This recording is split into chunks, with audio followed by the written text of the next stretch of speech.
Medieval Encounters is a two-player quick battle game where you're simply minding your own business during a quest when another hero comes into your space to do the same quest. Well, this obviously becomes a battle to see who is victorious. The game comes with 5 heroes to choose from. You got the Berserker, the Assassin, Necromancer, the White Mage, and the Shapeshifter. Let's jump into setup.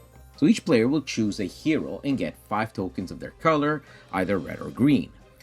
On the life tracker, you'll place a token on each player on the 50 mark, as each player starts with 50 hit points. Next, go get the 3 cards from the deck that match your hero's main icon in the game. For example, if you're the Berserker versus the White Mage, well, you'll go get those 3 cards for each player. You'll remove all the other black border cards from the game and shuffle the deck of cards and place it in the center of the table. Now each player will draw 3 cards and you're ready to play. The round starts with 2 players playing 2 cards face down from their hand onto the table. When ready, the cards are revealed and the 6 phases begin. Basically, the 6 phases are the order in how the cards are triggered by looking at their color and then their number in the top corner of the card. First, the special cards are played and then we go down the list. The strategy cards trigger and then the stat modifiers that will change stats on your hero cards.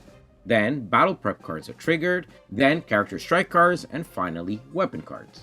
Now there's a thing called action priority, which means the character with the fastest speed will get to go first if 2 cards trigger at the same time.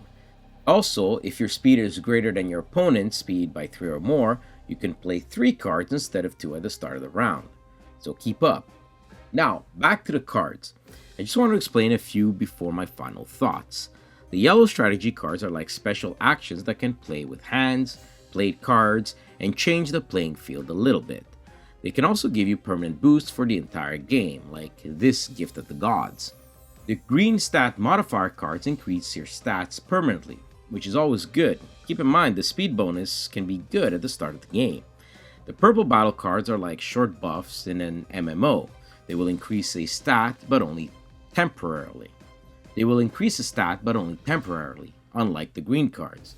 The black cards are character-based actions, attacks, defenses, etc., and each unique to their hero. And finally, the red weapon cards are physical attacks or magical attacks, which is the core meat of the battle and where the damage comes from.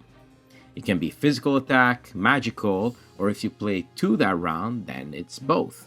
So players will play 2 or 3 cards from these per round until they reduce their opponent's life to 0 to win the game. A Medieval Encounters is a neat little fighting game in a small portable box, great for 2 players on the move. The artwork is really cool and reminds me of Samurai Jack with the coloring of the recent comic books. It's really just perfect for this game. Now, too bad the graphic design does not match the artwork, but in its simplicity it makes it easy for new players to jump in. Clear icons and easy to read numbers and text make the game move along nicely. There is a bit of downtime at first when trying to trigger the cards in the right order, but after a few games you get the hang of it and the rounds move a little faster. Also, I wish that they would have paid a few more pennies and get a second HP sheet instead of sharing between the players.